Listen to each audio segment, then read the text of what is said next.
So let me tell you a little about Seth. He's one of our incredible learning designers here at Construct. In a past life for 5 years, he was actually an art and ceramics teacher in a variety of middle schools. And Seth won't tell you this, but I will.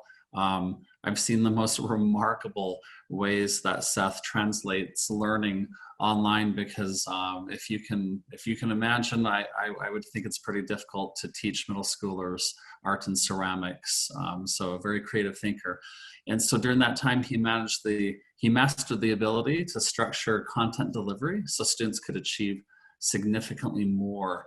Since beginning his career as a learning designer, Seth has come to consider himself a master at developing enjoyable and effective ways of presenting content so that learners can master content and skills at a high level. So my topic, kind of as Michael alluded to, is talking about how we can create online courses using Canvas native tools. The basic elements, sometimes we're tempted to use all these fancy third-party tools, and while those are really useful in a lot of situations, we can build really effective courses on Canvas using the basic rudimentary elements. And because so many of us are having to go online, maybe taking our corporate training online or onboarding, taking our classrooms online, we have these common concerns. And recently, a few months ago, I was assigned to make an online course as part of my work for a university.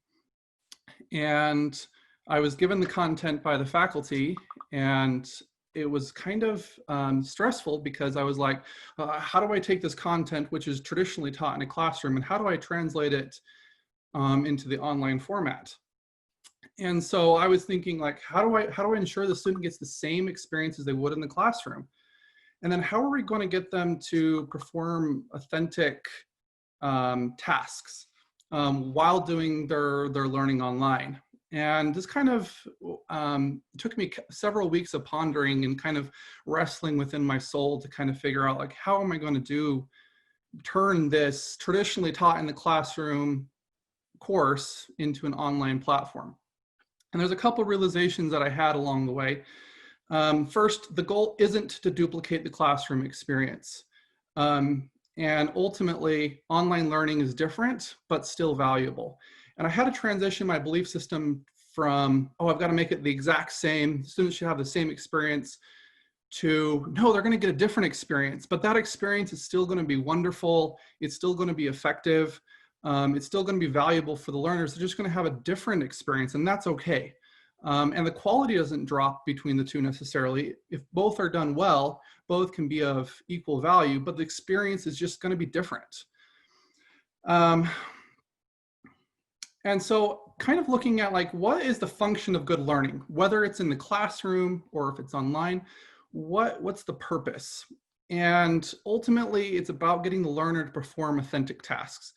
If we're teaching, in a classroom, like education, we're wanting them to perform the tasks they would if they were in a job that related to the course.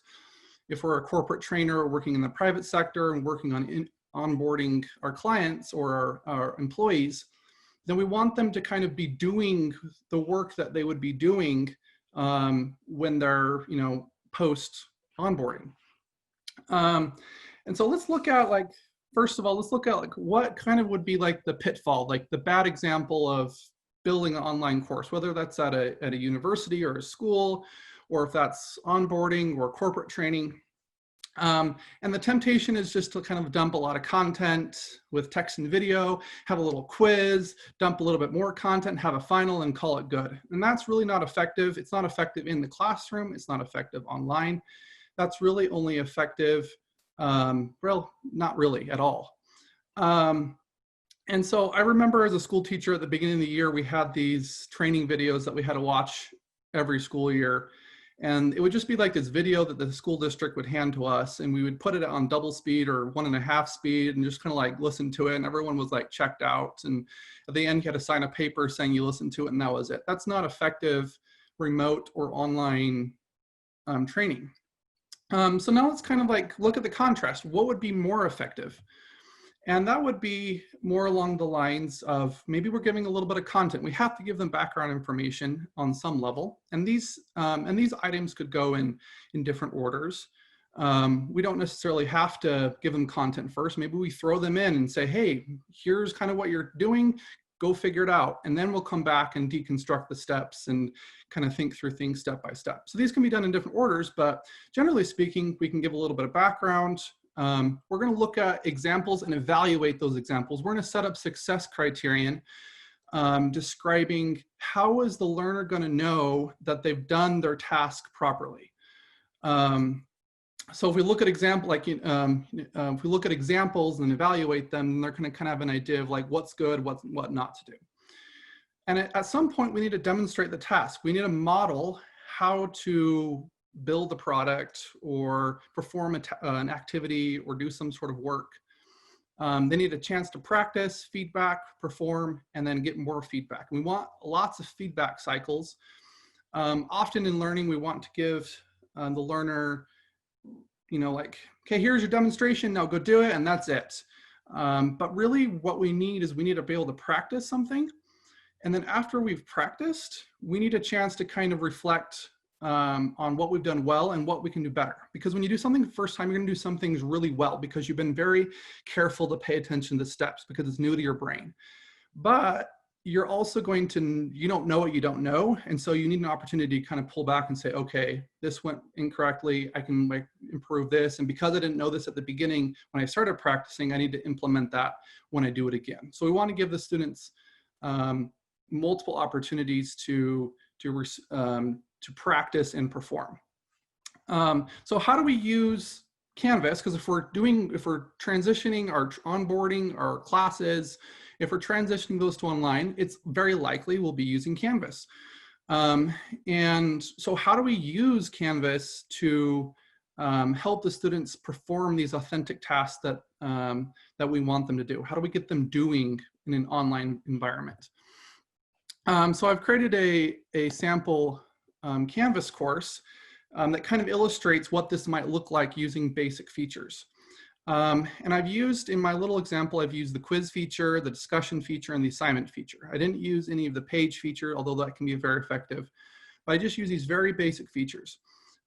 One little preparatory comment is that the quiz feature is really misnamed.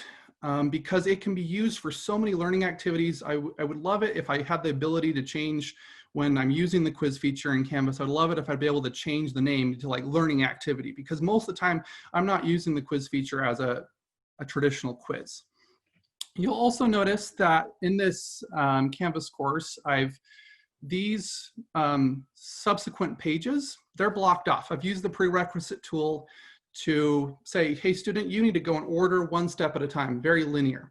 Now, linear solutions are not always the best. Sometimes we want students to be able to jump around and move about the course at their own will.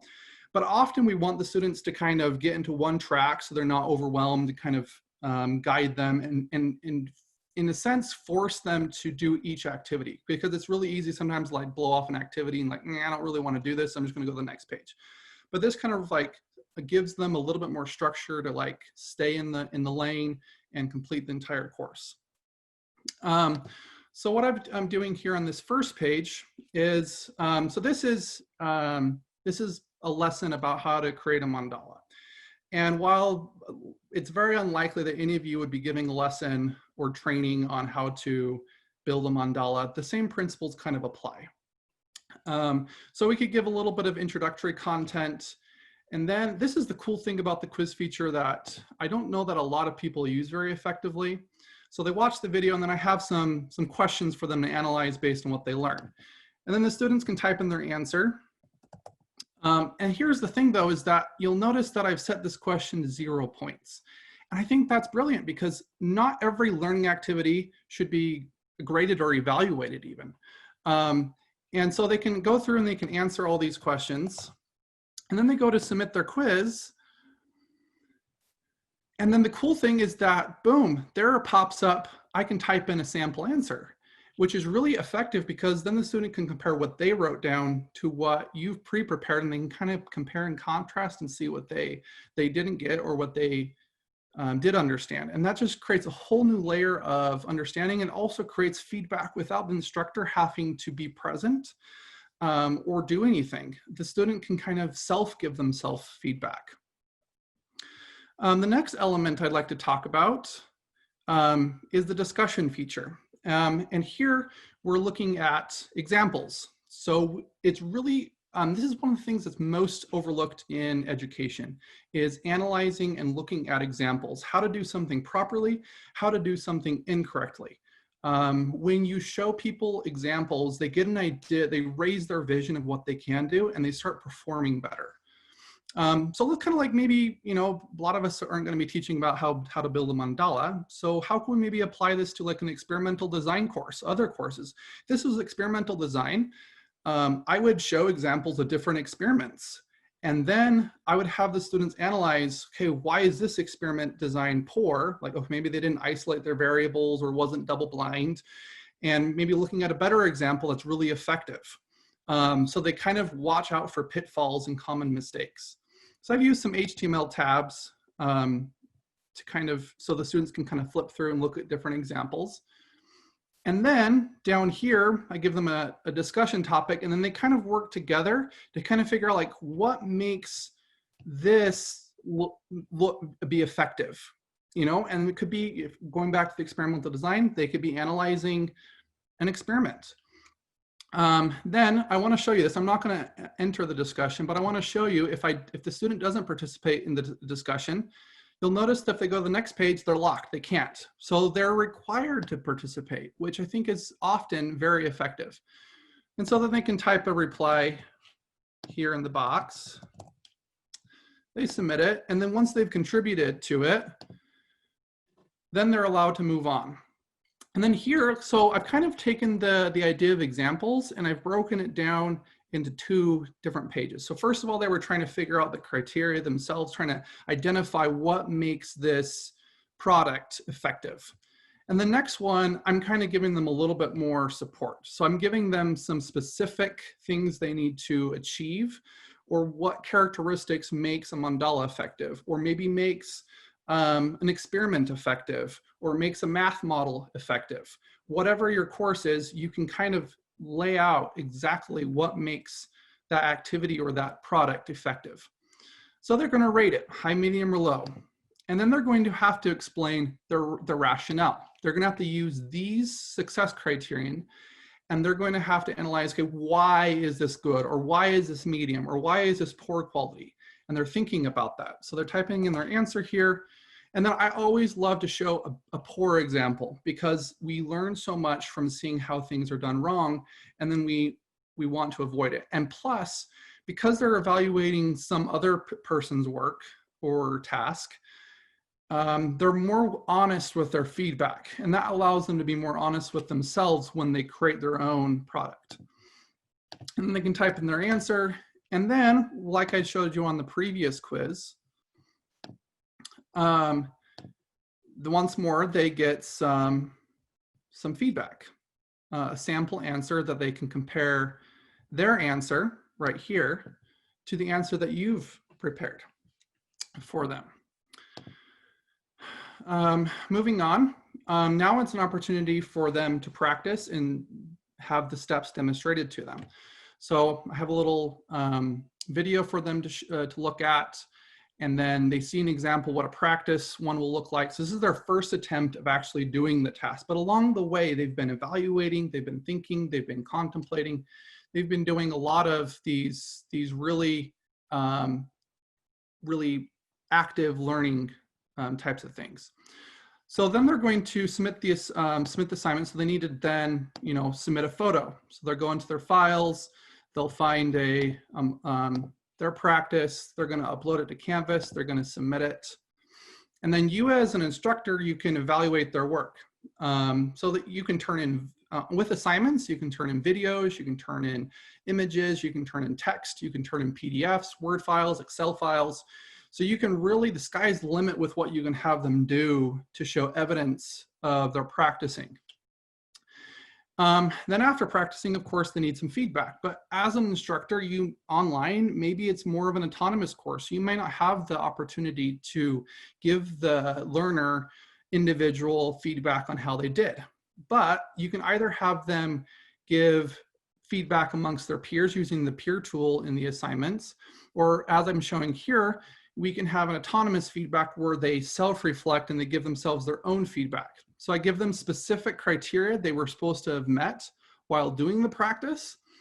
And then they need to, when they submit the assignment, they are going to type in their analysis of how they did and how they're going to improve when they do the activity once more to create a more complete or final product. So on each page, the student is doing something. They're thinking, they're analyzing, they're creating, they're exploring. And this can be applied to virtually all topics in conversations to make authentic learning. So now let's look a little bit at how we can kind of build with these tools. I'll kind of work with them a little bit. I want to have a little bit of a demonstration. So for building the quiz, how do we use that feedback tool? So here in this box, we're going to type in our instructions. Then here for a question, we're going to add a new question. This is where the question would go.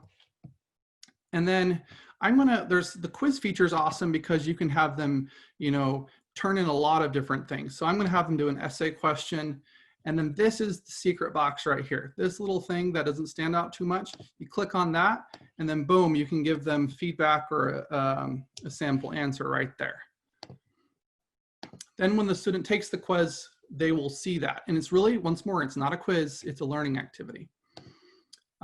Next, we've got the discussion feature. Those are pretty self-explanatory in a lot of ways when you go in to build it. You'll simply create the discussion. You can then type in your content here in this box. So this would be the prompt would go here. You can make it a group discussion. So you can kind of isolate the learners in a small group. You can make it graded or not graded, etc. Very effective tool if it's done correctly. And then lastly, the assignment tool. The cool thing here is that we can select, first of all, it doesn't have to count towards their grade if we're in a classroom. Not everything once more needs to be graded. And then we can assign the points. And then this is the important part, is the submission type, where we can go, okay, I can go online. So online submissions can have text entries, website URL, media recordings, fileable. So we can have the students turn in a bunch of activities that they can do on their own to the assignment feature, which is super effective. And then here's the peer review tool right here. We can click that and then we can assign learners to have to peer review each other's work, which can be super effective, especially if as an instructor or teacher, you don't have the opportunity to individually give the learners some feedback. So let's jump back to our presentation here, kind of look at our key takeaways. So first of all, the sky is the limit with online learning. We're not limited to just text and video and then a final exam. We can be as creative as we want to be able to engage the learners in performing authentic tasks that they would perform in their job or wherever else they're going to be going after this training. And then secondly, effective learning can easily happen with simple basic Canvas tools.